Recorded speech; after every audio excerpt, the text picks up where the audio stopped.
बहन और भाइयों, मैं आज आपके सामने उर्दू लैंग्वेज जो है अपनी, उर्दू लैंग्वेज कितनी भारी लैंग्वेज है और उसकी फिलॉसफी कितनी गहरी है, ये बताने की छोटी सी कोशिश करना चाहता हूँ। आपने मिर्ज़ा गालिब का नाम सुना होगा। तो मिर्ज़ा गालिब का एक शेर है, तेसे बगर मर न सका कोहकन असद। तेसे बगर मर न सका कोहकन असद। कोकन यानी पहाड़ खोदने वाला। तेसे बगर मर न सका कोकन असद। और तेसा यानी एक इंस्ट्रूमेंट रहता है कुराड़ी जैसा, जो पहाड़ खोदने का काम करता है। तो तेसे बगर मर न सका कोकन असद, ऐसा कहते हैं वो। सरगस्ताए खुमार ये रसूम कूद था। सरगस्ताए खुमार ये रसूम कूद था। अब इसमें जो है ना, तो ऑनेस्टली स्पीकिंग मुझे क्या समझ में आया, सिर्फ एक ही वर्ड का मीनिंग समझ में आया, था। कौन सा जो आखिरी का था है ना, वो मुझे समझ में आया। लेकिन ऐसा नहीं है, ये ऐसा जो उर्दू का ये है ना, फिलोसॉफी इतनी गहरी है, उसके पीछे की स्टोरी है। शीरी और फरहद का नाम आपने सुना होगा, जो एकदम फेमस लव स्टोरी है। तो फरहद एकदम दीवाना था। फरहद एक कोकन था, यानी पहाड़ खोदने वाला। और शीरी से उसको प्यार हो गया। शीरी थी राजा की लड़की। तो एक घंटों राजमहल के सामने खड़े रहकर शीरी को निहारा करता था। अब राजा को पता चला कि ये आदमी पागल राजमहल के सामने मेरी बेटी को निहारता है। तो उसने पकड़ के बुलाया, अपने सिपाहियों के हाथ से बुलाया, ला के खड़ा किया उसको। तो राजा ने पूछा, क्यों भाई, क्या बात है, तुम ऐसा क्यों करते हो?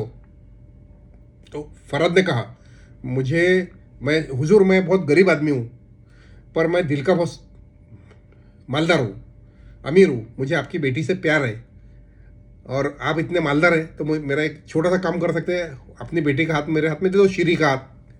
राजा भी बहुत होशियार था। राजा ने कहा, ठीक है, मैं मेरी बेटी का हाथ आपके हाथ में दे दूंगा, पर एक शर्त है। फरहद बोला, बोलिए, फरमाइए। तो राजा ने कहा, वो सामने पहाड़ देख रहे हो, बहुत ह्यूज पहाड़ था, जिसको बरसों लग सकते थे खोदने के लिए। तो वो तुम खोद दोगे तो मैं अपनी बेटी का हाथ तुम्हारे हाथ में दे दूंगा। तो ये पागल एकदम रवाना हो गया, जा रहा है पहाड़ खोदने के लिए, कि हाँ मैं कर सकता हूँ मोहब्बत में। तो राजा ने बोला, नहीं ऐसा नहीं, रुको, वो पहाड़ तुम्हें खोदना ही नहीं है, बल्कि एक नहर निकाल कर राजमहल तक लानी है। तो ये फिर से निकल पड़ा।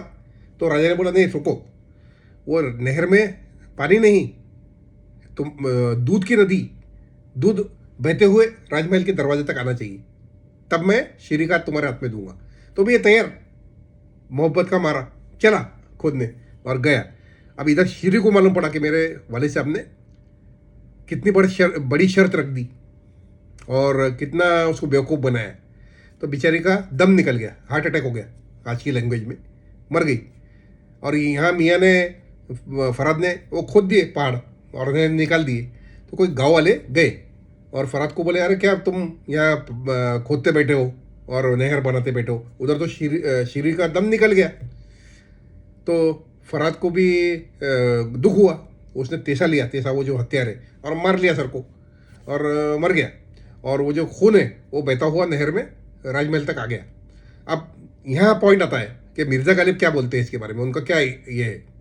अब जो पुराने जो शहर थे अपने उर्दू के, वो खुद का नाम लेते थे, उसमें खुद को जूते, दूसरों को जूते मारने के लिए खुद का नाम लेते थे।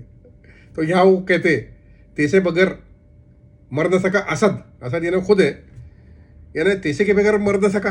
नहीं तो रिवाज ये था कि उधर शीरी का दम निकला तो एक तो इसका ऑटोमेटिकली दम निकल जाता था, या जब उसको खबर मिली तब तेसे की क्या ज़रूरत पड़ी, उसका ऑटोमेटिकली दम निकल जाना था। तब अपन उसकी सच्ची मोहब्बत समझते थे। ये कितनी बड़ी फिलोसफी सोचिए उर्दू की, कितना बड़ा, 2 लाइन के अंदर कितना बड़ा ये पीएचडी कर सकते हैं इस पे। तो इतनी रिच है हमारी उर्दू लैंग्वेज। जय हिंद।